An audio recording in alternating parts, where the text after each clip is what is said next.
Ladies and gentlemen, welcome to another exciting episode of Unscripted Life Lessons.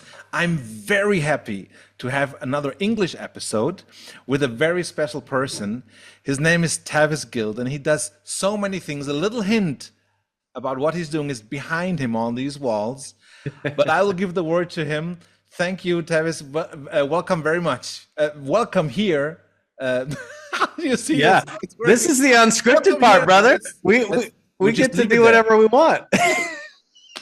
It's like a meeting on a bar, but I already had a couple of things. I did not have a couple of things. So welcome, and thank you very much for being here. That's what I wanted to say. Yes, no, you got it. You got it. No, it's such an honor to be invited to really any conversation and kind of looking at some of your work and looking at your world and saying, man, let's sit down and chat. So yeah, this is great. Thanks for being intentional with having good conversations and recording them, and hopefully between the two of us, we can add some value to your listeners, right? And hopefully encourage them, get them excited. Learn a new thing. Who knows what'll happen? That's what a good talk is for, actually, right? Yes. So tell me, apart from the frames that we see behind you, which is just not just frames, what are you doing? Yeah. Oliver, I ask myself that every day when I wake up. What I said to the police guy when he stopped me, what are you doing? I ask myself that every day. What am I doing? You can find me in a handful of places. So I do wear multiple hats. So you've alluded to what's behind me. So these are museum quality canvassing, also known as the original method of canvassing, which was invented by the McDonald brothers. The founder of our company actually learned this method of canvassing from Gordon and Doug McDonald, I believe it was, were the two brothers' names, who invented it. And so since then, we've been producing this for over 50 years. My wife and I have had the reins for the past decade or so. And so it's something really neat that we create for photography studios to offer to their clients. And so we don't necessarily work at the consumer level side of things. We work with the professionals. And so we've had canvases come through for past presidents, for celebrities, we have portraits in every major building in the United States and different parts of the world also. And so something that's really, really neat. Yeah. Oliver's got one real close within arm's length in Germany. Yeah. Yeah, but outside of that, I do some business coaching. We were just talking a little bit of real estate stuff, and then I also have my own portrait studio. So this is some of my work where I'm doing environmental portraiture, senior portraiture. Did some weddings for quite some time. Still doing a handful here and there. But so that's kind of the quick overview of my world. Tavis, when I work with my clients and they come here into my gallery and see all of these things here that are like that. Yeah. Before they see that, they say, well, I have a friend, or I can go to a framer, to the German equivalent of Home Depot or whatever. And I say, no, you can't. I mean, you can, but no, you can't. Please come and look at this. Let's break it down. You don't have to tell us the secret sauce, but what is a museum quality framing in comparison to what you do when you buy a frame and you just put it in, or you have the canvas and just put a frame around from IKEA or whatever? Yeah, right. What's the difference? Well, man, I could turn into an absolute nerd right now, but I'm going to resist that slightly. Well, let me tell you. No, it really comes down to we use the finest materials available to produce the highest quality canvas that you can have in your hands, and so that means we're not cutting corners. We're using wood that has grown for so again, this is where I can get nerdy, has grown for a certain amount of time, meaning that it's going to be straighter. So we're not just getting Home Depot lumber. I love Home Depot, so that's not I love it too, don't worry. I mean their lumber's not always straight, man. You get a 2x4 and it takes a little. But no, so we're using, the best wood. We're using, in terms of our photographic, image that gets stripped and bonded to the canvas. We use high quality canvas, and then our artisans, really they're just master craftsmen, and so they're just putting it all together in a way that it truly is an elevated way to display our value systems, and it's very recognizable when you walk into a space. You can see that, and it's like, wow, So many people have maybe had, because we use this word museum, and I'm sure a lot of your listeners have had an experience at a museum, I and love there's museums. something that is captivating Yeah, about the displays. It's not always just what artwork or what statue or whatever it is that you're looking at. Sometimes it's the medium in which it was put together with, right?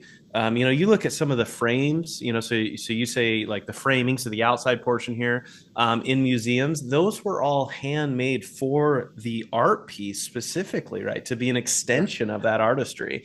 And so in the same way that like those that came before us, that we inherited portraiture from the painters. They had it for hundreds, in yeah. some cases thousands of years, and so they were always very intentional with what they used, what mediums they used, how they're going to represent not just their clients they're working with, but like what they're doing for Absolutely. themselves and their own legacy. And so that's how we think and talk about our work. Is it's a very, very intentional way. It's not frivolous at all, of saying we're going to display our value systems in a way that we can have confidence, but is done in a very significant way to where it has lasting impact. So It's so interesting. I was in Florida uh, in January and also last summer with a wonderful, wonderful human being, and we went to the Ringling Museum, oh which yeah, has yeah, huge, huge, yeah, original um,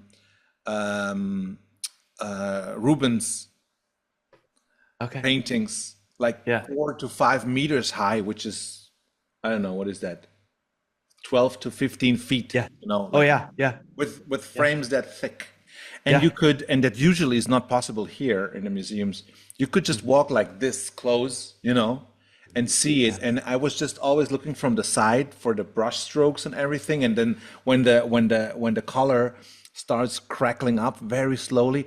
And yeah, in yeah, German, for the word to understand, we have a word which means begreifen, which yeah. means to grasp something, so to get in Yes. touch with it. So what, I Uh-huh. didn't touch it, of course, Yeah, but I was gonna say, and this was all no. also when you got arrested. This is a Yes, double. that was fun. That was the best part. No, so I didn't touch it, but you see that a human hand and a human idea and a human dream about something came to life in this material. And it was someday here in a wherever gallery or in a workshop of an artist, and then he Yeah, made that, and then it traveled all over the world and this and that. Also, when you go to Louvre or whatever yeah, museum you go where there are paintings, I love those paintings, especially yeah, when you can come close. And so that's why I love this. And I have I have a similar style. When people say, "What is this paint? Is this a painting?" I say, mhm, "No, it's a mixture between two arts. It's a marriage between these two yeah, arts." And that's when my clients say, "Oh wow," and I say, "Well, I call this like the Louvre version." So it mhm. really looks as if you're in a museum, and your home Right. becomes a museum in the Yeah, best right. terms. It's brilliant that you do that. I love that. Yeah, yeah. No, thank you. It's very enjoyable. It's very fulfilling also, Oh yeah. because like and same with all of our team, like they really rally around this idea that the stuff they're creating is just going to live beyond our days, and Ever. it's going to hold that the legacy of that, family member or distinguished individual or whatever it is that the subject matter is of. And so yeah, it's fun. It's good stuff, and I think culturally, all around the world, we support things that are done well, Oh yeah. and we support things that are done intentionally, and so Absolutely. that's what's so that's why you didn't hear me draw a comparison. I just say we do what we do intentionally, and that's it makes it something special. It's the best to do that. I mean, we all are pleased with good things, as you say, good food, Yeah. good Oh yeah. drinks, good Yeah. seats, good furniture, good, love, of course, good conversations. Everything that is like everything that has quality is good. And Yeah. sometimes, I mean, sometimes it's a question of knowledge, and sometimes it's a question of budget, sometimes it's a question of timing. But in general, if there's a good and a very good version, people try to get the very good or the best. Yeah. So just to be like an antidote to the whole digitalization of our craft, which is photography, which was very technical. It is still a little bit, but not as it was. I think being the antidote who is not like looking backwards all the time and living the old dream of the old times and closing the eyes for the future, but just providing the people the experience to really be in this frame, to be touched and not just be a digital. I don't even call it a picture. I just call it a digital on a screen. It's a huge difference.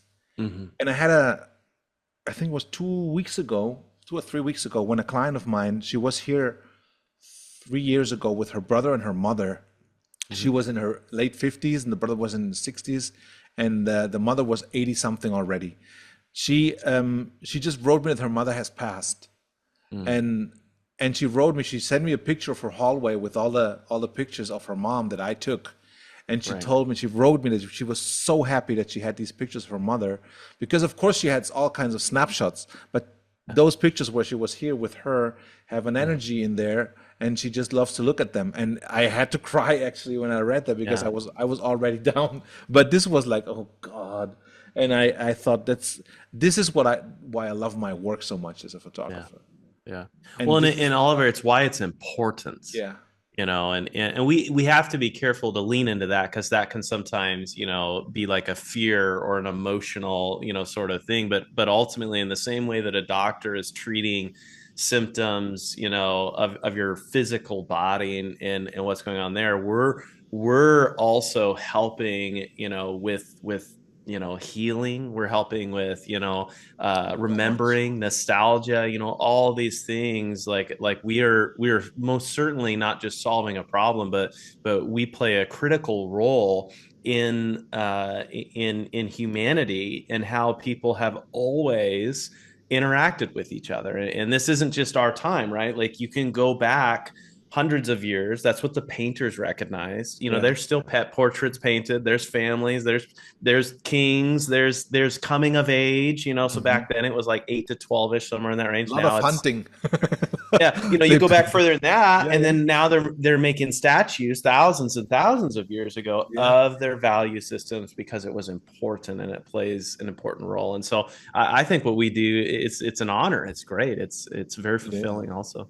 Yeah, we just make a difference with that. And I had, I have to say, I started with private customers during COVID or after COVID, like 5 years ago for real. Hmm. I did 20 years of fashion and campaigns, personal branding and well, basically commercial work, with Yeah, yeah, models yeah. and all that kind of stuff. And I out of my very youthful arrogance, well, I was in my 30s, but I thought, who wants to photograph private people? They don't have the money, and I don't want to Oh, photograph grandmothers, babies, or dogs. mm, And so because I wanted to see, when you start as an artist, at least I was, or I didn't start as an artist, I would say, when you start with things that other people consider a hobby, right. film and Yeah, photography. that's fair. The Yeah. only hobby I know that is accepted as a job is being a chef in the kitchen. Mm-mm. Okay. Everything else, like a singer, actor, dancer, is like, oh, good luck. So Yeah. anyway, you start, and then you still want to prove your mom, your dad, and yourself that it was the right decision. So you want to Yeah. have your stuff on TV. You want to see your things like on paper all over the place or in Yeah. magazines. So you just, oh, okay, I did it, I did it, I did it, and Yeah. that's what I was doing actually. Hmm. And I had to deal with we call it the black turtleneck army, from all the ad agencies, they have always this Okay. like, yeah. So Yeah. But there came the time when in COVID, we all slowed down, and I was recapturing like, what am I doing? Is it still fulfilling me or not? And then friends of me asked me if I would do that, Hmm. and I had, of course, trained on a high level about the commercial work and all this lighting and everything, so everything looked Hmm. smart, like very slick and sharp. Yeah. And I thought, well, let's do it. I needed money because we weren't allowed to work. I was not system relevant, as we say. So I said I took everything, and I just developed this love of the psychology in it. Hmm. Because when you Yeah. do commercial work, you gotta. I mean, someone books you, they expect a certain outcome, Yeah. and they don't basically care if the model is happy or has a transformational experience. And I mean, it's great when there's a good vibe on the set, but they want a Hmm. result to sell more or whatever. So Yeah. not having this pressure on your shoulders with five people around you watching what you're doing all the time, Right. I just leaned into the psychology of the work, and that's when I really understood after 10 years of photography. I did 20 years of films and 10 years of photography. I really understood what I was doing with private Hmm. people. That's when I Yeah. put on the education as a life coach for 1.5 years, to just, I said, I want to go deeper into that, Hmm. understanding Yeah. more what I'm doing and not just doing it by luck. Yeah. And now I'm very fulfilled with the work I do with my private customers, also business customers, because they're also people. Hmm. But then having this on top with the frames, with the legacy, with all of this, it's just I don't know, in the States it's way more common. Here it's not very common in Hmm. Germany. Yeah. So Yeah. I was happy to make a difference. I Hmm. think, I don't know, how do you experience that in the States with the whole going to a professional photographer to have frames on your wall? Is this a very common thing or not? Yeah, I'd say it's certainly it's more commonplace, probably more than anywhere in the world. Hmm. Probably second would be maybe Australia. They kind of also track Anglo-Saxon along, power. but not to the degree that America is at all. And then yeah, there is when you get kind of over to Europe and in different areas, there is a little bit of a fall off there and you know and I think it maybe the transition was maybe different than what we experienced in America with it. Like we like having Kodak and some of the different like and Fuji and stuff like that, especially Kodak having like their home base in New York and whatnot, and really they led so much of the color technology and development and all that stuff, and so that automatically pushed a lot of the photography side of things to market, so and created some expectations. I mean, our clients still ask for 8x10s, which is a film ratio. That's a 4x5 camera, right? 8x10, Yeah, you multiply that up, exactly. and it's like, well, our cameras are 8x12 now. So What? and They're longer. yeah, exactly. And so we the ratios, all that stuff, all the marketing kind of behind that. And I think just Americans, into I've been lucky enough to travel to different places in the world. I think we consume differently too. I think our Oh yeah. motivations are slightly different in terms of societal expectations and whatnot. And so I think naturally, it's I would never say that what we do is less valuable to any one person in the world, right? Because, like I said, there's a long history in every culture Hmm. that people have documented the things that they value somehow, some way, but yeah, in terms of like how it's produced, I'm sure there's some variance and some differences and stuff there. But yeah, people certainly, if they're in a season that is an important season, they will go to a professional and they want it to done right. And so there's that emotional side of it, and then there's the prestige.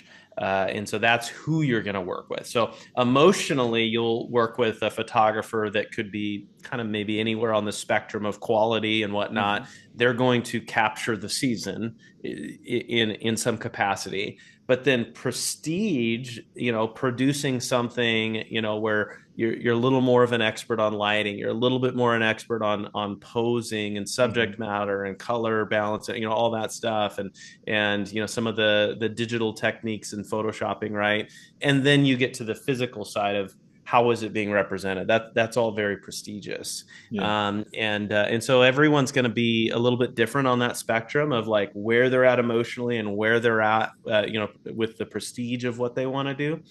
Very similar to, I'm sure, how you guys maybe select the cars you want to drive.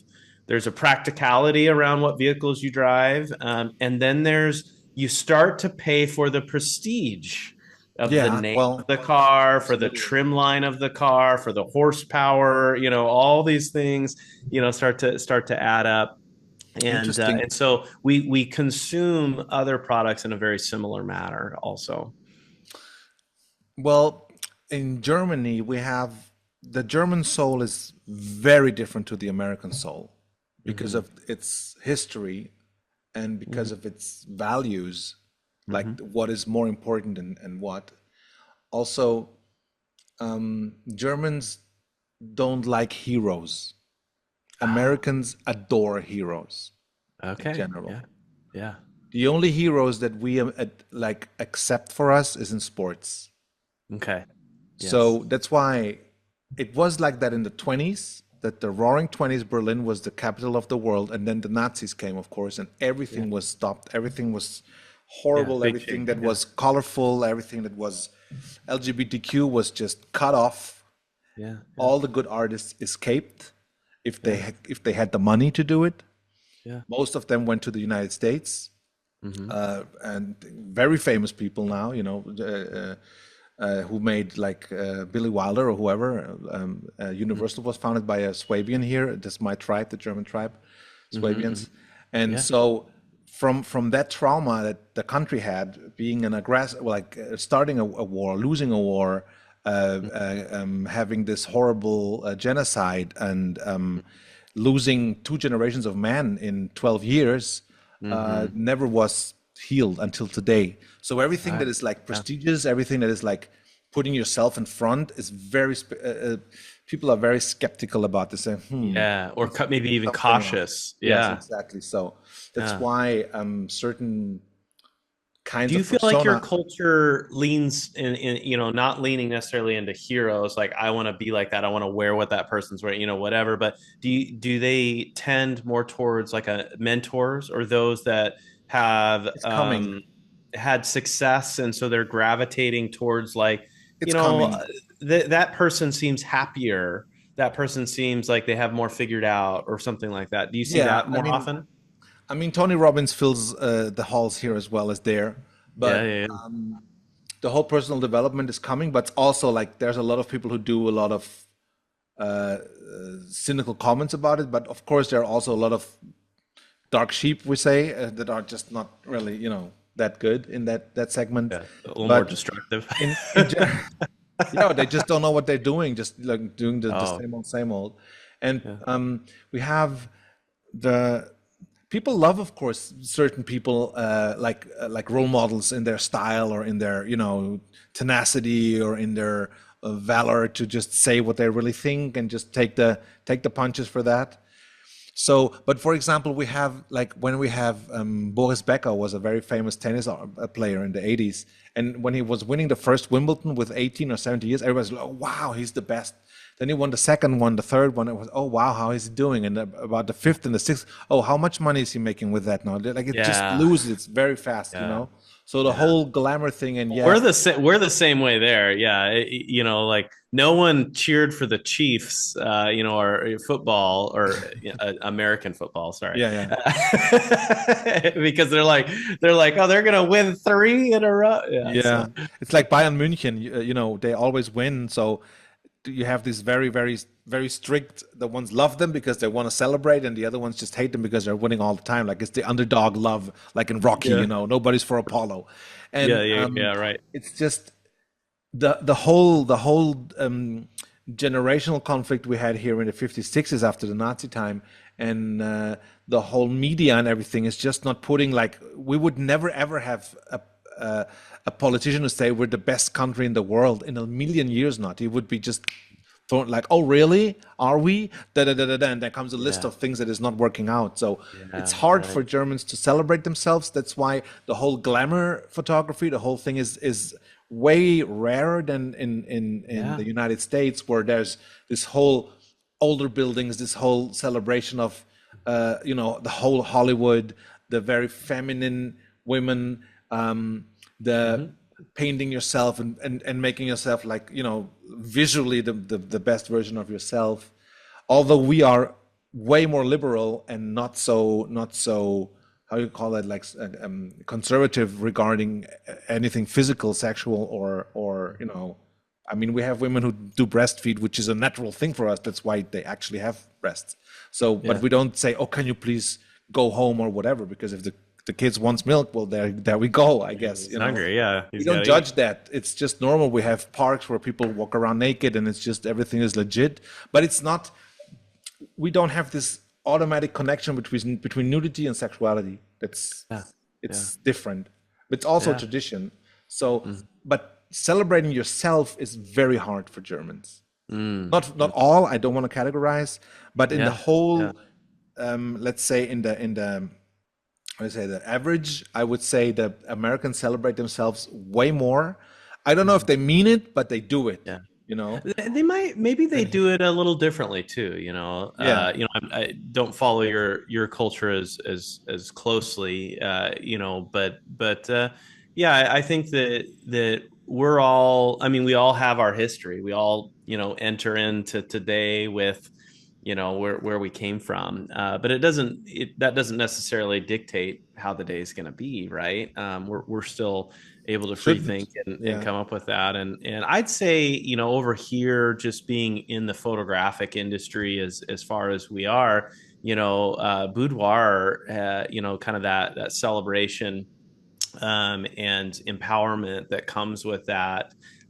For a lot of women, there's not as many dudes that are doing it. It's a doudoir, do the war. Yeah, not that's as what I many on call that it. side of But the thing, but it's coming. I don't know, it's but coming. It's it's coming. I right. The have two last clients now. decade, yeah, the last decade, it's really boudoir has risen significantally Thank in terms God. of what you would say market share from Yeah, that side it's of things. it's funny because every time I go to the States and I say I don't say I do boudoir, I say erotica because it has a bit more horsepower, you That's know? yeah. I was gonna say over here. That's a little bit defined. There's some extra Yeah. contracts you have to sign if you're gonna No, be no, no, doing no, no. that. It's not PORN. It's that's exactly the difference. But when I say Yeah, that word, people are listening at least, like yeah. They're like, what? yeah, So as you say, men don't do that because I think they, until today, don't accept themselves and also don't are not shown that they're like an object of desire, mm. unless you're Marlon Brando maybe and Brad Pitt or You get voted. I mean I know people who and I think like Leslie Nielsen is an attractive guy or Robert Mitchum, all these badass dudes.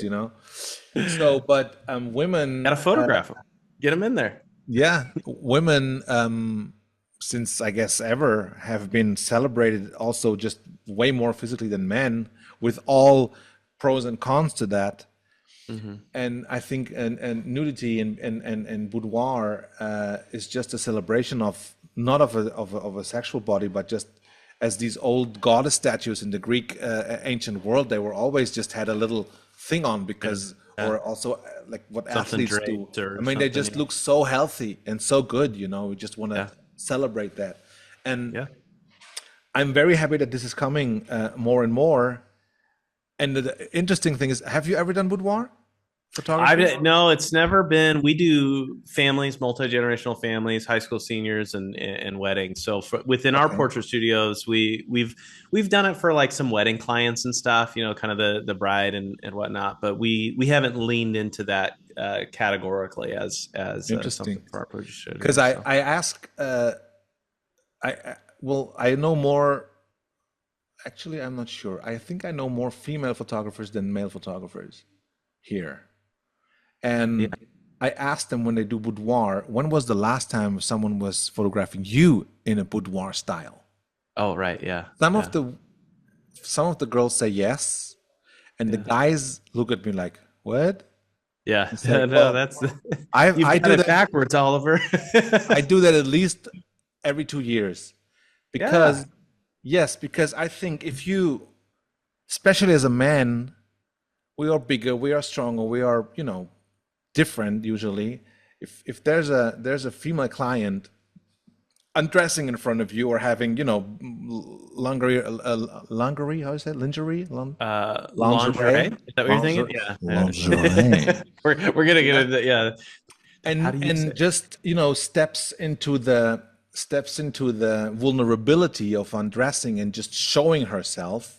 I mean, I have my team, there's my hair and makeup artist, sometimes stylist, whatever. But still, you're basically nude in front of three people you barely know or you don't know that much. We have our meetings before, but we're like not Right. best buddies. Yeah, yeah, yeah, This is yeah. a psychological, I would say, a psychological world you're entering.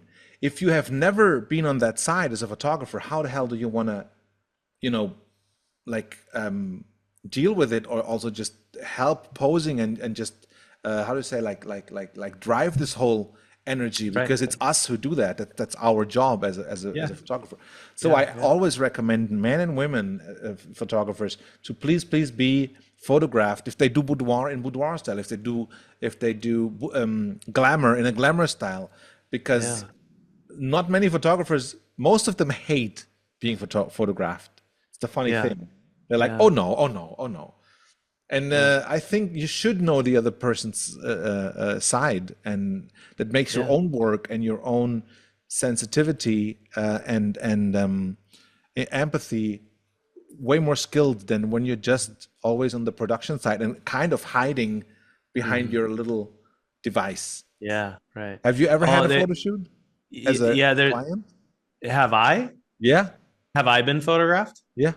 Oh yes, yes, yeah. I was just gonna say there's so many overlapping fundamentals that you're talking about with, with boudoir. Obviously Mm, there's that additional vulnerability. mhm. Culturally being different though, right? In America, I'd say it's even more awkward to not have as much clothes on as it is, like I as you just know mentioned. We it's don't have parks here where people are no, roaming but you have around. the biggest porn industry in the world and the biggest consumption market, but on the and all Right. the most churches outside of But conservative, yeah. and then it's like this whole like super antidotes, like, and in It's the middle it's taboo, yeah. It's very crazy because taboo. how do kids Well, get made? I mean, but so we're gonna get into the birds and the bees now, Oliver. Here we go. okay. No, but the overlapping fundamentals that you're talking about is exactly the question you're asking me. Is if I've been photographed, my family's been photographed, and because when I'm photographing, a family, subject matter, or even a Yeah. high school senior, whatever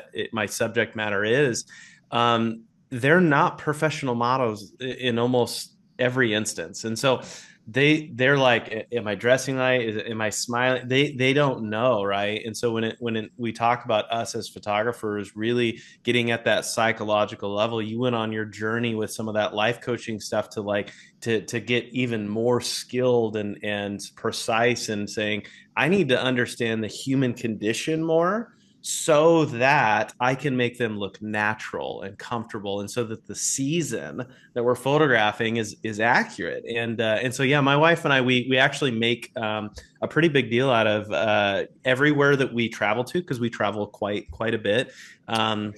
We find a photographer in the area to photograph our family, and usually this photographer is one of our clients that make these guys through us. And so we've done some stuff in Pittsburgh. We actually, in 2 weeks, we're doing a session down in Sedona with David Oh, Lee. And I so David David Lee Lee, I is, know him. He actually recommended you guys to me. That's why I have my. oh yeah, yeah. Yes, Well, he's here the we go. one. That's why Yeah, I so have the frame he's gonna here. photograph our family, and if you look at Oh, his work, he's so good. I love he his is work. so good. He's Exactly incredibly right. good. Yeah, Say hi and from me. yeah, and then Love we this have a guy. photographer in. So later on in this year, we have a photographer in the Grand Tetons. So beautiful, it's, mountainous area over here in the stateside. They're going to Awesome. photograph us. Heather Tabaki. So Hmm. she is a really great photographer. Does high quality portraiture. Does a lot of women. Does some healthcare workers. But you could, it's almost like they could be on Vogue magazine. Some of them, probably have. It's like just beautiful stuff, just absolutely beautiful. And so she photographed us, and it was like we felt like royalty, Right? and that Oh, feeling. And beautiful. so, which is where you were headed with that question, right? Of saying when we're on that side, it's like, oh, I want to make my clients feel like this. I want to, in Exactly. my discomfort, I'm like, oh, that my clients feel uncomfortable and whatnot. And so, yeah, I think that just anything that we're not doing on a regular basis, like I said, these are not professional models we're photographing. These are real people in real seasons of life that we're creating, sometimes just one frame that has to capture everything that's going on in their world at that time so that it has even more value to them when they have it on display. So, Absolutely. yeah, I good try stuff. to when I call everybody who's not a model, I call them civilians because they are, yeah, because I tell them you are the model today, but Yeah, usually they are also the client. So yeah, they kind of, people tend to fall into this I need to perform right trap. Otherwise, I don't want to make a fool out of myself. yeah, yeah. I have And to I tell them, behave what's appropriate. Yeah, yeah. exactly. I tell them, Mhm. you don't have to convince me that you're a good model because Mhm. you're a civilian. You don't have to Yeah, prove to me that you're as good as all the professionals I was working with. yeah, What I want you right. to do, I tell them, is that imagine you're a child who goes into Disneyland and just tries out every little ride at once. You can't do anything wrong. Just be Hmm. curious. And Yeah, usually after half an hour, there comes the switch, the click, and I can see that every time my hair and makeup is like, okay, we're ready. And that's yeah, when they come into this flow, into the curiosity of almost like a childlike curiosity to just try yeah, things out. They don't yeah, have, it doesn't have to work out, it just has to be. And it's yeah. so beautiful. Every time I'm Experience like, of it. yes, I got Hmm. them. And then they just fly. And then it comes, that's when it gets, then sometimes, we have the creative sessions and have our shot list and stuff, but sometimes we just go somewhere else. Like last week, also, we Hmm. had a couple who did boudoir, and then all of a sudden they were sports people, and we had some nude shoots, like this old Olympic, statues of marble, Oh yeah, yeah, yeah. and then we had just like 3 hours we're gone. And say, hey, shouldn't we use some of the clothes we brought? We brought so many clothes. I said, yeah, yeah, yeah, yeah, yeah, yeah, it's true. Well, yeah, of course, of course. And I said, wow, it's kind of boring. I said, well, it's Yeah. your choice. You brought so much. So sometimes you just lose time, and it's great because then you're really in a flow. And I love this. It's the best part of the photo shoot for me. Yeah, yeah. No, yeah, it is kind of fun, speaking as our experience, being able to, take part in creating some of these things. And I think that, that the real artist side of our brain is very satisfied when the lines and the lighting and like everything is coming together in this harmony, and you're getting what's in your head on the back of your camera, and Yeah. there's just so much satisfaction in that. And I think that that's one of those things, when I'm training other photographers, whether they're trying to figure out how to use their camera or they're leveling up posing or whatnot, really the barrier you're trying to get to is what you're envisioning in your mind as an artist. How close is it on the back of your camera to that? Like, what's the Exactly. gap? And the Exactly. more you close in on that gap, by just continuing to be a learner and go out and practice and also just continuing to produce what we produce, you just get closer and closer and closer to what you envision, to where all of a sudden, like, you have a great amount of consistency, you have a great amount of impact, and you gain a lot of control over the experience, and that has a lot of impact for who you're working with too, because they're like, wow, I had no idea I could look that good, or man, I feel so, So good. because we were joking, earlier, of just these what are kind of cliche words, I guess, with empowerment and whatnot, but that is really the best way to describe Yeah, there's no when better you've word. created something and they're like, oh, so I experienced that with high school seniors, because these are individuals, these are humans that have not been professionally photographed, really not in their whole Since life. And birth. if they Yeah. had, it was in the context of maybe a family portrait or something like that. But this is all about them. And so it's this coming of age portraits that we're creating, but it's also it's their brand that they're wanting to go into the next season with.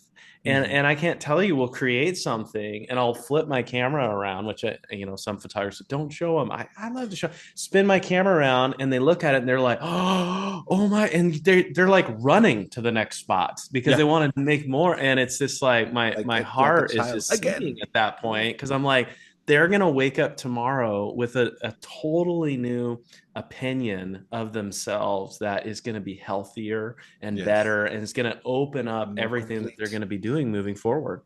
So It's beautiful. I I understand that some photographers I don't show them. I sometimes show a little bit just to so they are like, oh, okay, I look awesome, and then it's what you say. They oh, just the back of the wanna camera get thing. more, Yeah, and yeah, then I say, well, but wait until the reveal session because I want to, do a little tricks here, and yeah, then I yeah, just really want to blow you away, not like just a little air, but I want to fucking hurricane you away, like, oh wow, yeah, okay, cool. But yeah, yeah, sometimes, of course, when we shoot half a day, of course, I want to, if it's business, you have to do a little different.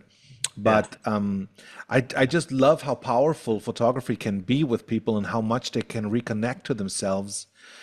Sometimes it's so many people don't like themselves in so many ways and are really, right, yeah, I would say, brutally harsh to themselves in here.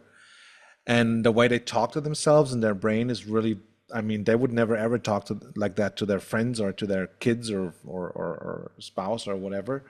yeah. So, have you ever had, and how do you deal with it? Have you ever had a customer, private or business, who looks at themselves and says, "Ugh"? Yeah, How does it right. make? Have you ever had that? Oh my, oh yes, absolutely. Well, so that's one of the things that I like about photographing seniors is because I don't know if they just haven't been alive long enough, whatever it is, but they don't have as many harsh opinions on themselves as some of the adults that I work with, some of the older adults. Yeah, And what I always say whenever I hear this critique of, oh my gosh, are can you do, there's some whatever, and I can you always say make me look we are younger? always going to be our own worst critics. We Yeah. are. And it's scientific actually. I remember it was a study I was reading a number of years ago. I'll see if I can find it, but they had done this portrait of 100 individuals, and so they take this portrait, they had printed it out, and one by one individual came behind the curtain to look at the portrait, and so they went and they looked, and then afterwards there's a series of questions that they would ask them. One of the questions is who did you look at first? 100 out of 100 people looked at themselves first when looking at the portrait before they looked at anyone else. Of So we are course. highly critical. So Yes. this goes back to like our fight or flight, right? Yeah. Am I safe? Am I okay? Am I vulnerable? Is there something bad that could happen to me? What's going on? And so our old alligator brain, if you call it that, right? And so when you're working with a client like that, I'll actually share what I just shared with you. I'll share that with them and say, hey, you're playing right into the hand of how we're wired as humans. But I want you to know I work with people every day, and I think that you look incredible. I think that you are well represented in this portrait.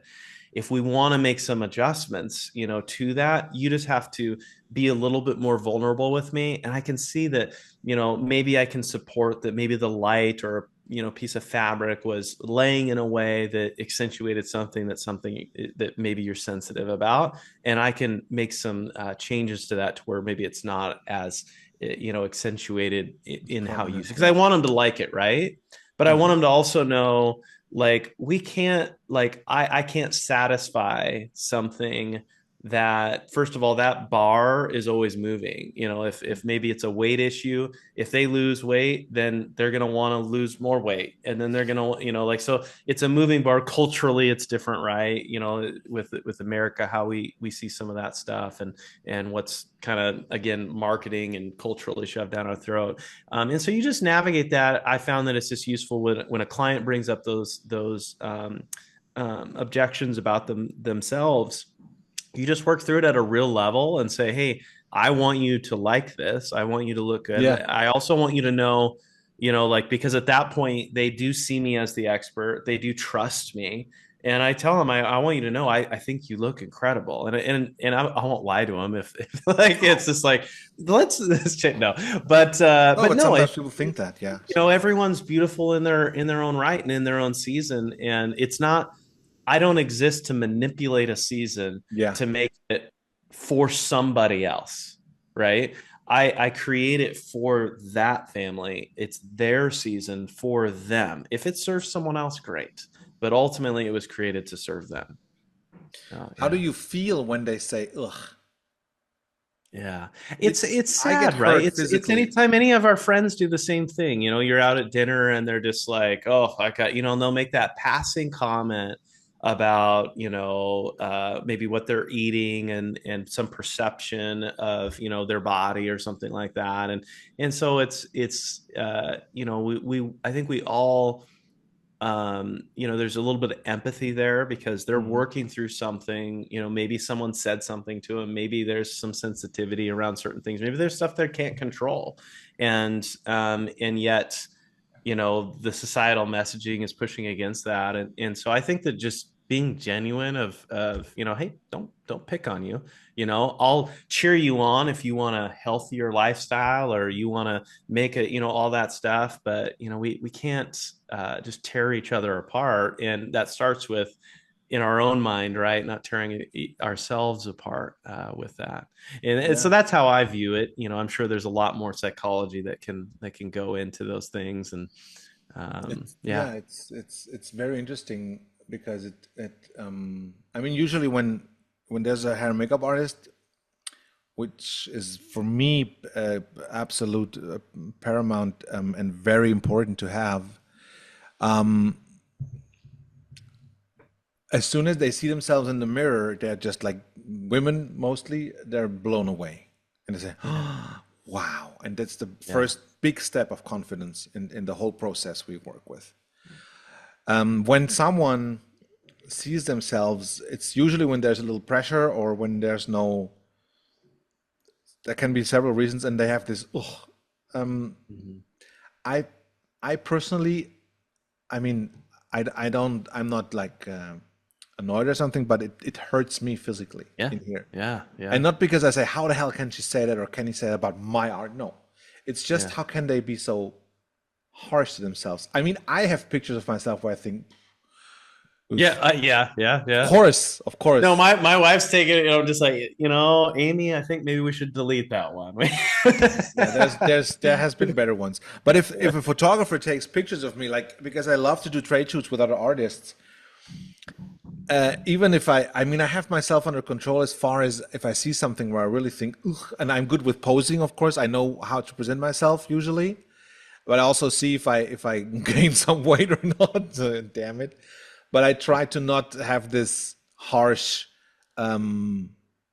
execution on myself because I also know it kind of jumps onto the artist next to me, Yeah. and you don't have to take it personally, but I think it's like when a cook cooks something and gives you a food and you're just like, ugh. You're like, what the hell, What? Is Yeah. it so bad? No, no, no, I just don't like broccoli or whatever. So, but Right. of course you take it like, because we as a photographer, we also put our soul into that. Every picture I take is also kind of a self-portrait because it's the way this person reflects on me, and that's how Yeah. I want to curate her. So there's Yeah. always a little soul of myself in every of those pictures, so when it gets attacked, I'm like, Hmm. oh no. Yeah. I'm Yeah. still not over that. Yeah, yeah. No, yeah, it's well, so speaking of David Lee, someone we both know, he's a terrific portrait artist, and one of Yeah, the things that he's known for is how much time he spends with the client, just kind of unpacking their world and just getting on the same, like he kind of call, instead of like portrait sessions, he sometimes calls it, therapy in a sense. It's like, hey, yeah. lay on my couch, let's talk for, and I think that one thing that we can always grow in as the artist is also preparing them to see themselves, Yeah, in a way that might be more vulnerable than them controlling their own, sort of thing where they can delete and take it again and put filters, and all that stuff. And so yeah, I feel like, as experts and professionals, us continuing to grow and saying, I want to make sure these expectations that are being created are going to match and exceed what you're going to receive on the backside. So sometimes that's a little bit of the messaging that I get if someone is highly critical of themselves. I think back and I'm like, man, could I have done a better job with this individual, giving them an idea of what they can expect, and maybe asking some questions around some of the things that maybe they're sensitive to. And I know when we're photographing brides, we actually have on our thing is there anything that you are sensitive about when when you think of portraits of yourself? We ask that in their Yeah, it's application. very important. Because then they'll say something that like would never enter my mind, and I'm like, oh, I'm really glad you said that, because maybe I'll pose you slightly differently, knowing that you have a specific feeling about the backside of your arm, or about I mean, you can just go on and on. Your profile, I get that a lot, right? The I don't like my robust profile. jawline or Yeah, whatever. well, because as artists, when they say profile, it's like, okay, I won't let the cheek cross, or the nose cross the cheekbone. Then when I do a profile, it'll Yeah, be like me this. If I too. go too far, then Yeah. that's what they don't like. And so just little things like that, saying in it of itself, what I'm creating, I can't all by myself change their opinion of themselves, but you can No. plant the seeds, Yeah, right? that's what we To can do. say, you know what, that actually is very beautiful. So I with high school seniors, I go back to that. I have some seniors and they'll smile without their teeth, like that, right? Yeah, And yeah. and go and I go, hey, Or I know you might be a little uncomfortable, like showing your teeth or something. I'll just call it out and be like, can you just give me a nice full smile? And okay, and you can just tell they didn't like their teeth, whatever. Maybe moms that are like, yeah, they hate their teeth, yeah. And I go and I do these portraits, and then I'll show them. I'll go, look at this, and they're like, actually, that does look. And I'm like, yeah, so you look way more natural. You look like the joy that exudes when you a full mouth Yeah. smile is so different than a reserved, like everyone knows you're trying not to show your teeth in that portrait, right? And so those are some things that you just kind of you coach the client Yeah. around, and get them to the place so that you can create an impactful, genuine, authentic piece.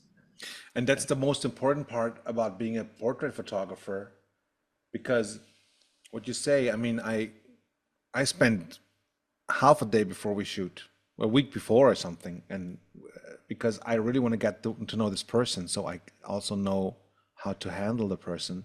And I guess, I mean, we need empathy. It must be one of Yeah. our superpowers, to Mhm. absorb the feelings of the person, to really feel where they're going, to read minds or Mhm. facial expressions, and ask to have the valor to ask, well, is everything all right, or is there something? Because some people don't want to tell you something, like either it's people pleasing, they're too shy, or they just don't want to bother the Yeah. professional. Yeah. I always open the room to say, hey, if there's anything good or bad, just tell me. And Yeah. it's Right. so important to just provide this, also another word that is dragged, like a safe space, but yes, it must be a safe space. Hmm. And I think that's the beauty of the portrait photography. That's why I tell people when they, oh, so you're a photographer, so you do this and this, and I say, no, I only do portraits. Yeah. I don't do venues. I don't do. I did I think 5 weddings, but I just want to. I focus very much on the psychological work with my clients, to just really make them super smooth, and then just so that they can excel with what they bring. Hmm. And sometimes I work with them even after a shoot, just coaching without the camera, because I had a I had a I had a client where I kind of put the seed into her, and she discovered her feminine side. She was in her Hmm. 50s already. She was always Hmm. very, like, what's the word? Tomboy, is that the word? Oh, Like a okay. Yeah. Yeah. like a, Just masculine qualities. Yeah. yeah, yeah, exactly. Like Yeah. tough, and like in Yeah. IT, and short hair and all of that. I mean, it doesn't mean that short hair is not feminine, but And like now I hear you. Yeah. typical, like not Liz Taylor feminine, I Right. guess. Yeah. Well, who Yeah. is? But and so we had a shoot where she had she's a huge heavy metal fan, and she went to Hmm. all kinds of rock star concerts. So we had a rock star shoot. We had a stylist to put on leather jackets, and a Gibson SG from Angus Young from AC/DC. We put in smoke, everything. And then the second shoot she wanted to have was very feminine, with flowy dresses, a boudoir and everything. And she just said it was, she kind of rediscovered herself in her 50s again, because she never thought Yeah. she could look that way, feel that way, move that way, and Yeah. just express her in that way. And she had a huge healing after that. And we worked for over a year together in guidance and mentoring. And it was beautiful because the shooting was what kickstarted the whole transformational process that took over a year. And she was really completely different. I'll see her tomorrow. She comes by to drink a coffee. Oh, good. I'm Yeah. very excited to see that. These are things that I would never ever have done if I would just do commercial work. Yeah. And that's why I love my civilians, Yeah. Yeah. Not non-professional crowd. Yeah. Yeah. Yes, No, exactly. absolutely. Absolutely. Do you have a role model in photography? Or someone who say, "Oh wow, this guy or this girl inspires me all the time"? You know, I'm inspired by so many, so at like an art level, I see stuff come through and I'm like, man, how did they do that? Like that's just incredible. And then of course, when, cause I do a lot of coaching in the business realm. And so when I see their business, it's like, man, that's very impressive. Like this area of your business is awesome. I'd say on the mentorship side of things, years ago, I think maybe about 12 years ago now, 11, 12, somewhere in that range, I created a mastermind group. And this group is made up of individuals that, are in all different sectors, from freight broking to real estate to tech Mm, companies to, so not, if a barber, we have a medical supply, we have, just everything, farmers, and so we come together every week. And so in fact, right before here, we were meeting this morning, and we just go through at a high level what it is that we're wanting to accomplish in our business. And we all call each other kind of the unofficial board of directors for our companies, right? And so it's just like, let me take that to the board, if we have an idea or something. But you're also very entrepreneurial, and so us entrepreneurs, whether you have the spirit of an entrepreneur or you're a thoroughbred, anywhere in between there, our mind is always trying to solve another problem and create value somewhere yeah. all the time, to the point Yes. that sometimes all we're doing is creating something new all the time, and we're not staying on the train long enough to reach some of the success and have some of the impact that we actually want to have. And so these Yeah. group of Sometimes it's too guys, much, right? yeah, they keep we all keep each other in line of saying, hey, Tavis, that's a good idea, but not right now. Don't do that right now, and yeah, it's just like, okay, you're right, blinders back on, let's keep going. Yeah, that's And so so I think, important. and it comes back to this foundation. So Jim Rohn, if you're familiar with him, he has a quote of you become the average of the 5 people you spend the most time with. 100%. Yes. Right. And I think that is so important at any stage of life, to just, check the temperature in the room and say, who is around me, and am I okay being the average of that individual? And so, like, when we talk about clients that maybe have a poor, perception of themselves or whatever, if we were to dig deeper, it's like, who are the 5 people around them? Because the 5 people around me, if there's someone that's constantly negative, oh, I can't do that, that's not possible, why would you do, just bringing down, they kind of are moving themselves out of that circle, because I want those people that are the closest around me to be encouraging, to be supporting, to be equipping, right? And so when we're all doing that, we all do become the average of each other. And so these are some of the truths that, we learn as we go through life, and we need constant reminder of, because we do have new people enter our circles, and sometimes maybe it's the wrong person getting too close, and then all of a sudden we're like, I'm starting to pick up on some of those things, and that isn't a part of where I want to go moving forward. And so we have to intentionally say, I'm going to move you out a circle or two, Yeah. or all the way. So yeah, that's kind of my, and of course I have many mentors and business leaders in my world outside of that I lean on, depending upon what I need some other perspectives with, or some help and guidance and whatnot. But that these are this is my these group of guys. That's my constant It's of saying, let's all keep being the average of what we're all accomplishing. And over the past decade, because now it's been over a decade, to see what we've all accomplished in different areas of our life is just so incredible, and such a testimony to intentionally doing what it is that I'm talking about. So yeah. That's great. Yeah, I absolutely can confirm this with five or six or seven or whatever people you have around you. But and sometimes it's for some people it's hard because sometimes the people who are the negative ones is the family or is Correct. close Yeah. friends. Yeah. And I mean, it doesn't mean to ignore them, but maybe just not consider their thoughts about your topics or your future. Who you Yeah. think you are? Are you crazy? I've heard that when I Yeah. was, when I was starting to do what I do, and I was laughed at, and so that's why I think everybody who's working in an artistic work, although I think every job needs to be creative, but like like an let's say art inspired Hmm.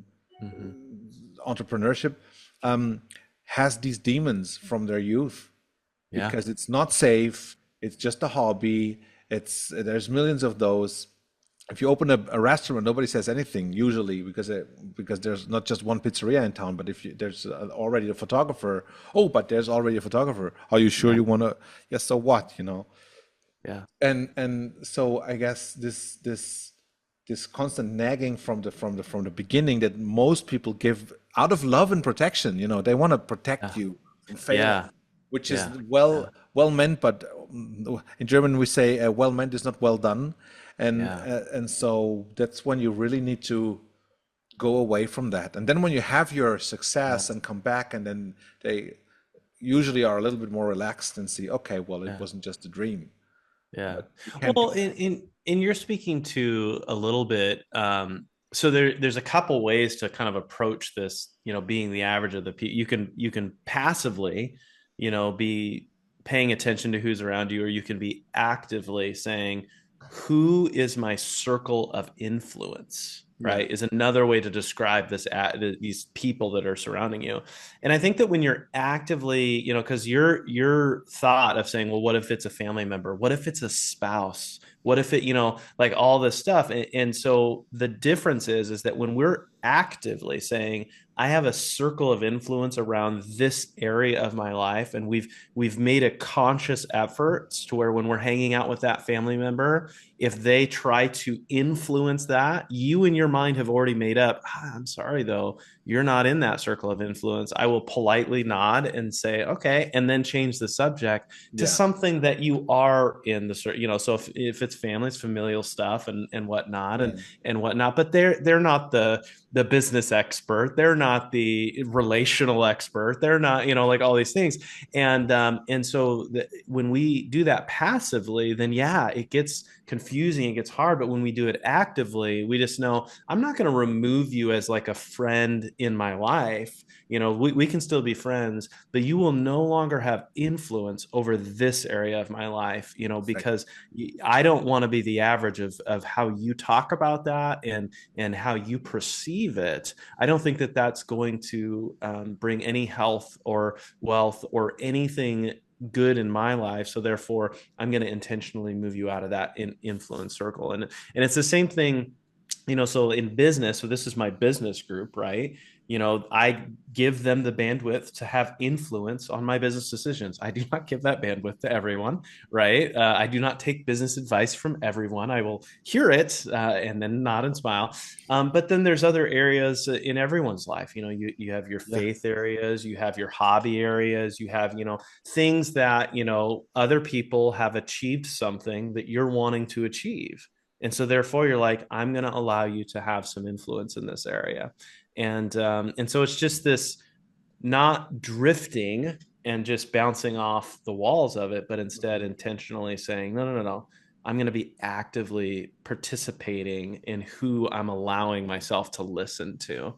And that's it, and that's why even if it is your own spouse, you had that much more difficult to navigate. But it is one of those things where at a conscious level you have to realize there are maybe some areas within that relationship that you just shouldn't be influencing each other on.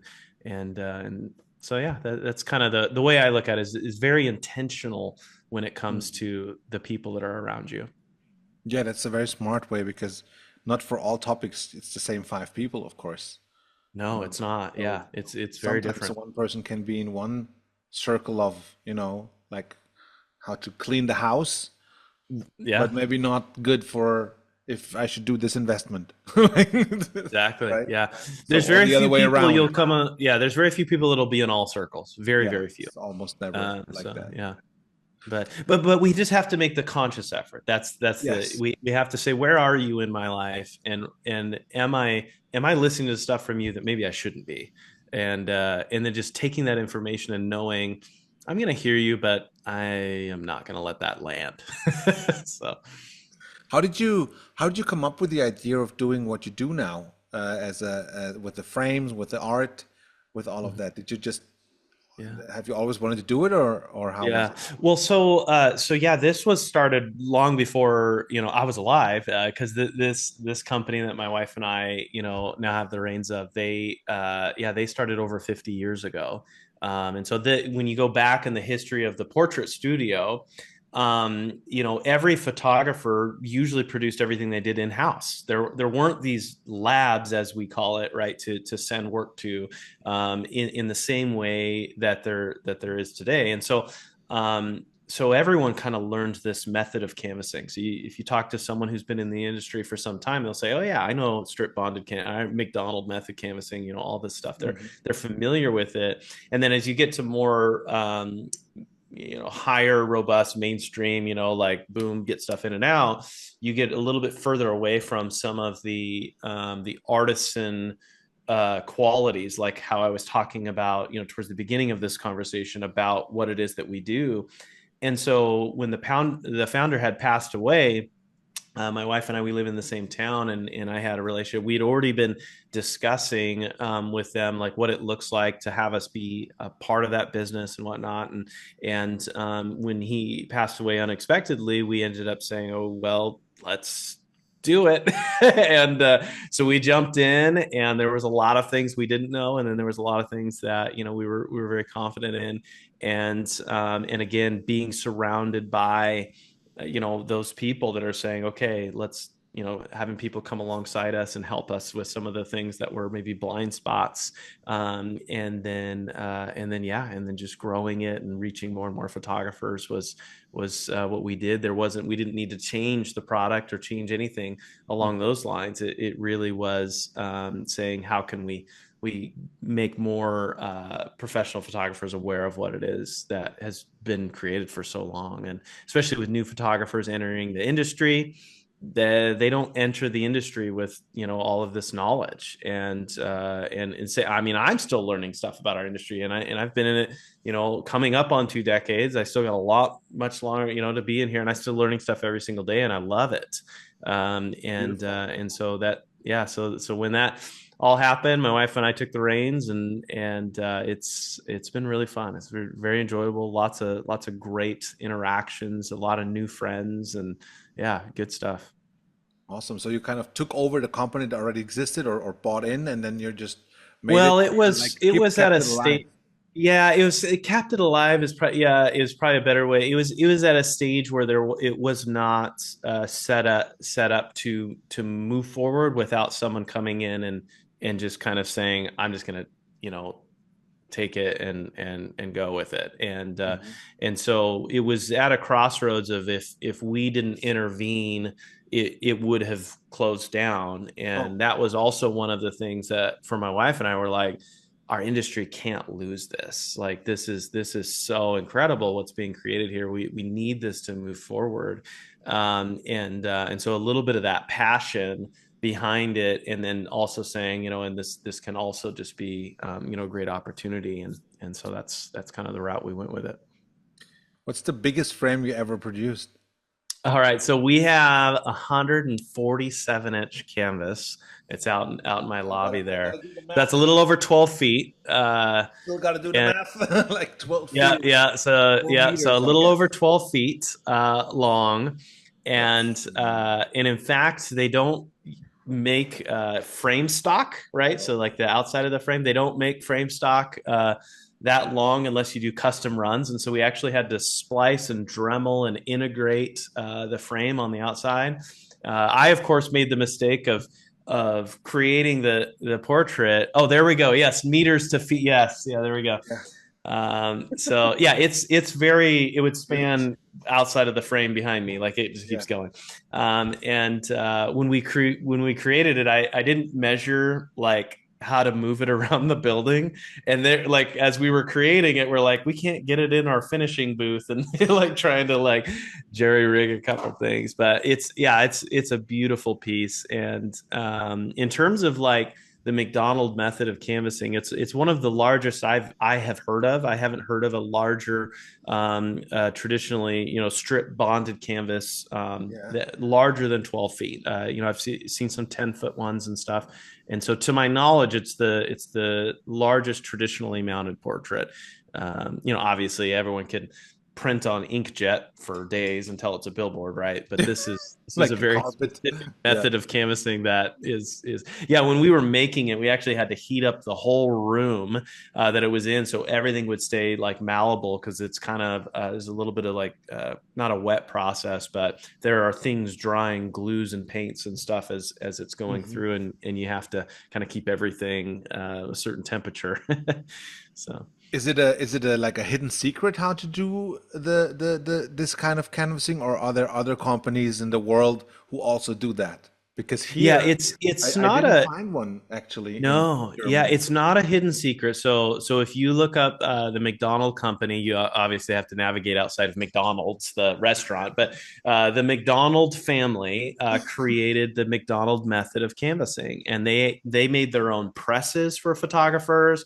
They made their own heat activated glues. They made all the stuff for to strip resin coating, and like just every little tool that you would need to be able to do your own mounting inside of your studio. And so they were kind of that manufacturer for studios. And like I said, 40 years ago, every photographer that you ran into would be familiar with McDonald products, because they were a huge product producer for people that were doing their own in-house, not development. They didn't get into that. That's all Kodak and some other Yeah. companies, right? And color chroma or chroma. Anyways, there's a bunch of them. But no, they did all the mounting solutions and stuff for that. But that McDonald is not the other McDonald. They have nothing to do with it. It's just in their No, they segment, have right? nothing to do with each other. It's since sold. It was Terra Materials for a while. It's something out called something else now. So yeah, it's been sold like 4 or 5 times now, and now they're not making presses and whatnot. They used to also have looms over in India that you could buy the canvas from the McDonald company and whatnot. And so now that's they still do it, but it's a different type of canvas that they're getting. The looms have changed a little bit. They're still doing all the heat activated glues and whatnot, so they do still produce that. So it's just they've kind of pivoted, right? As our industry has certainly pivoted over the last 5 decades. They It will have again. gone with that and said, okay, let's make these adjustments, and so it does leave not as many people out there doing what we do. So and at the level that we do it, and so it does create even additional value to that, knowing that like this is the original method that we're implementing and getting created for y'all. Yeah. Is there a certain project that you remember where you said, "Wow, this was one of a kind. I never had that before," unless it's the Well, that size. 12-foot one That was was was something. Yeah. No, I think there's some that come through that are just so challenging. Like you get to certain sizes, and there's a lot of room for error, and we find it, and so sometimes we have to you make mean projects when you multiple times. A stretch lot it, of or times what? what kind of errors could that be? Yeah, from everything, whether it's as because you have to strip the resin coating, and so what that means Yeah. is on the back of like a photograph. So if you had a photograph on the Uh-huh. back is that smooth, slick area, right? Yeah.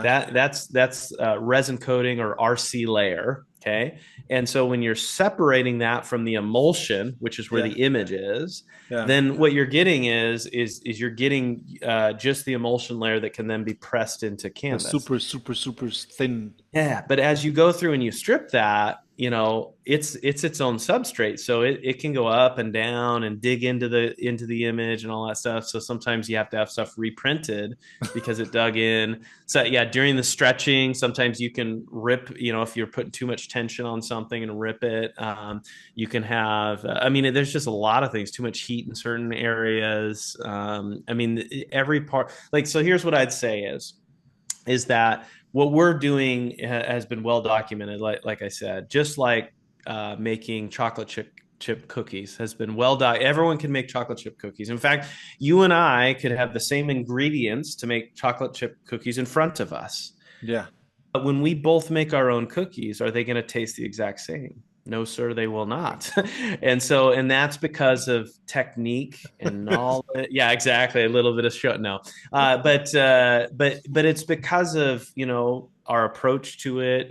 Do we do the eggs then or the flour? How do we mix it? Do we Yeah. mix it this way or mix it that way? All the same ingredients, but you can end up with something that really stands out and tastes delicious. You're like, that one's good, but this one is incredible. And so that's where it's not that there's a secret sauce. Obviously there's some things that we do that just we've learned the technique to be able to say, yeah, we can do that, and no one else is doing it because of how challenging it is. So like when we do gallery wraps with this method, so that's where the image comes around all four sides with this method of canvassing, it's not that that's new, it's that it's very, very challenging because you're pulling a substrate around an edge that can crack and split, and there's a lot of thickness there where most people are used to inkjet canvases or giclée, right, where the ink's going straight onto the canvas, so you can Mhm. move it around, you can make a kite out of it and then stretch it. It's there, it's a part of it. And so where we're working with developed paper that has to be able to be bonded and then also take the shape. So Yeah, yeah, there's on my website also there's a video that when I had mine done, I had the video ordered with it. yeah, So yeah. there you can see all these steps, and it's just Mm-hmm. incredible because it just looks like, when the paper is shaped off, you say, what the hell are they doing? Like, what is Yeah, this? right. Like they cutting it like a Cuban sandwich. They're just cutting it in half like this, and then they're just heating it up and putting it on the. It's incredible, and I show that to my clients. They say, oh wow.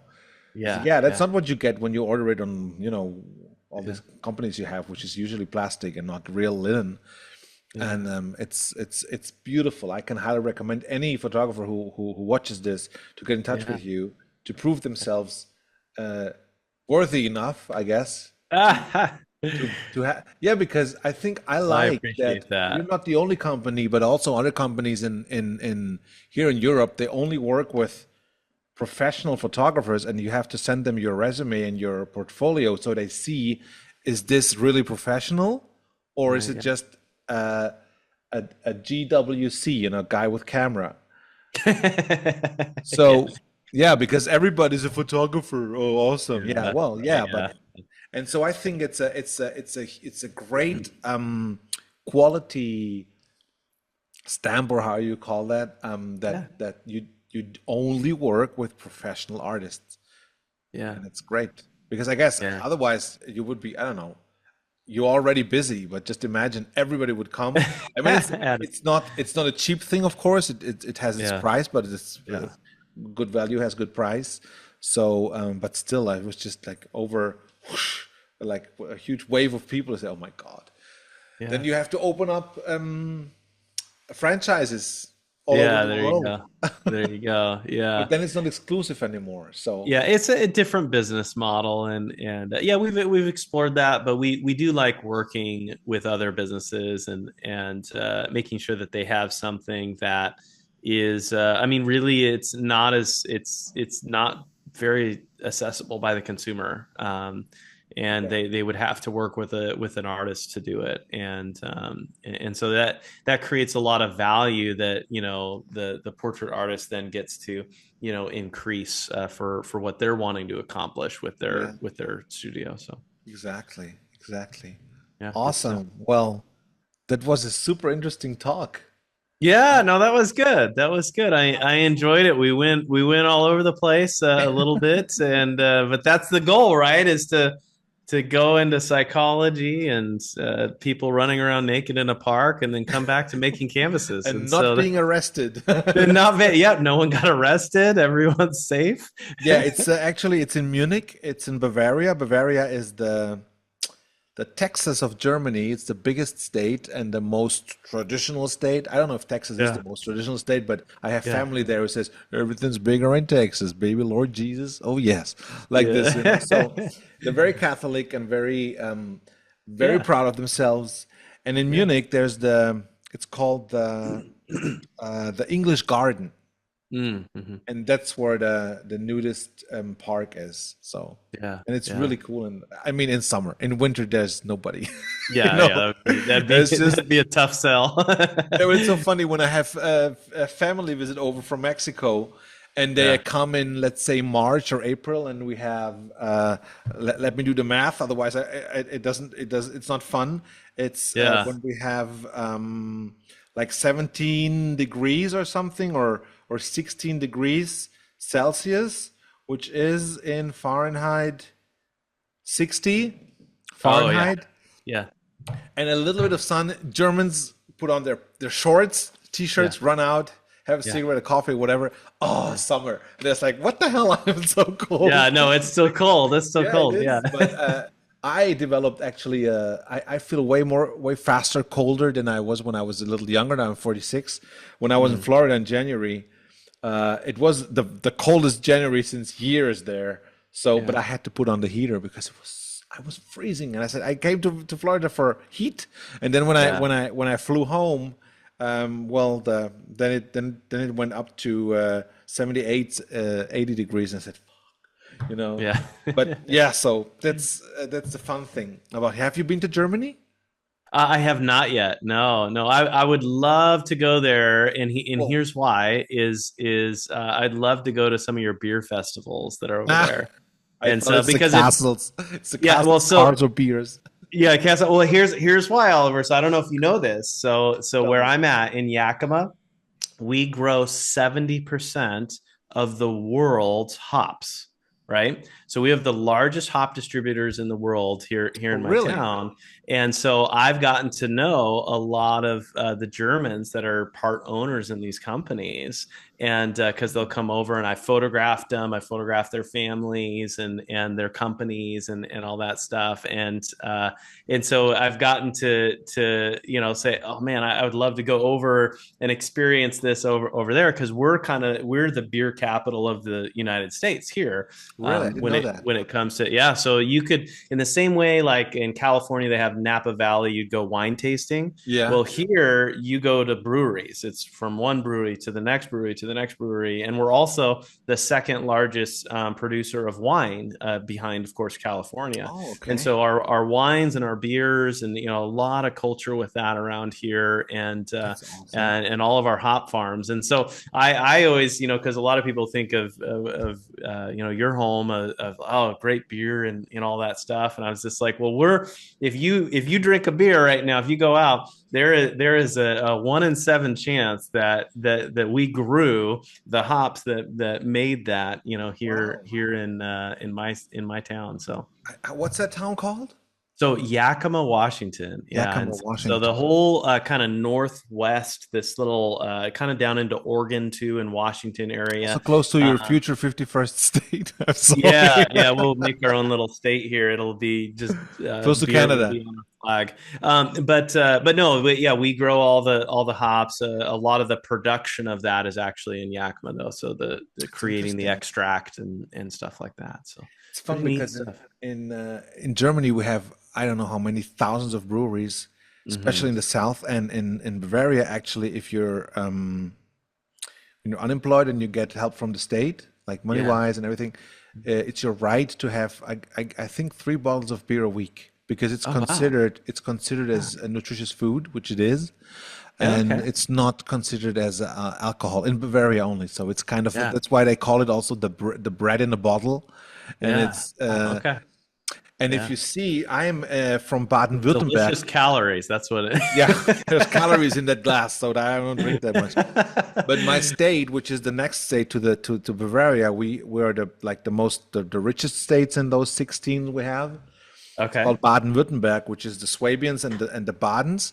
And Uh-huh. so the Romans went up to the Germanic tribes that they always picture as barbarians and wild animals, but only, Uh-huh. it wasn't like it hasn't been like that, but no, we give them that.